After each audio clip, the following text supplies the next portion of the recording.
ఆధ్వర్యంలో save RDT అనే కార్యక్రమాన్ని నిర్వహించడం జరిగింది. ఈ కార్యక్రమానికి పెద్ద ఎత్తున పార్టీలకి అతీతంగా ఇంటెలెక్చువల్స్ కానివ్వండి, మౌలానాలు కానివ్వండి, స్టూడెంట్స్ కానీ ప్రతి ఒక్కరు పాల్గొనడం జరిగింది. ప్రతి ఒక్కరి నోటి నుంచి కూడా ఏ విధంగా అయితే సేవ్ ఆర్డిటీ సంక్షేమ కార్యక్రమం, అభివృద్ధి కార్యక్రమం చేస్తే అన్ని కూడా మనం కాపాడుకోవాలి. జిల్లాలో అనేక విధంగా ఎడ్యుకేషన్ కానివ్వండి, వైద్యం కానివ్వండి, స్పోర్ట్స్ కానివ్వండి, మహిళలకు సాధికారత కానివ్వండి, అనేక విధాలుగా ఈరోజు ఆర్డిటీ చేసిన అభివృద్ధి కార్యక్రమాలు వాళ్ళ పేద ప్రజలు వాళ్ళకి ఏ విధంగా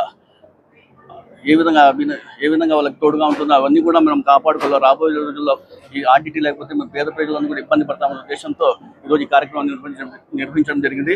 FCRA ఏ విధంగా అయితే ఇది ఆపేసినారో అది మరీ రెన్యువల్ చేయాలా ఇప్పుడే చెప్పడం జరిగింది. ఇది కేవలం చంద్రబాబు నాయుడు గారు అనుకుంటేనా ఖచ్చితంగా సాధ్యమవుతుంది. నిన్నటి రోజున మన అనంతరం వెంకటరామరెడ్డి గారు కూడా చంద్రబాబు నాయుడు గారి కానివ్వండి, ప్రధానమంత్రి గారి కానివ్వండి, జగన్మోహన్ రెడ్డి గారు కూడా డిస్కషన్ చేయడం జరిగింది. ఖచ్చితంగా ప్రతి ఒక్కరు ఎవరంతకు వారు ఖచ్చితంగా ప్రయత్నిస్తే దీన్ని మనం కాపాడగలుగుతాం తెలియజేసుకుంటూ, ఆర్డిటీ అంటేనే పేదలు అంటేనే ఆర్డిటీ. ఇది కేవలం మన అనంతపురం జిల్లా మనకే కాదు, మన జిల్లా వాళ్ళకి కాదు, మన రాబోయే తరానికి కూడా మనం కోల్పోతాం ఆర్డిటీ లేకపోతే. దానికోసం మనం అందరం కూడా ఆర్డిటీకి కాపాడుకోవాలని తెలియజేసుకుంటాం.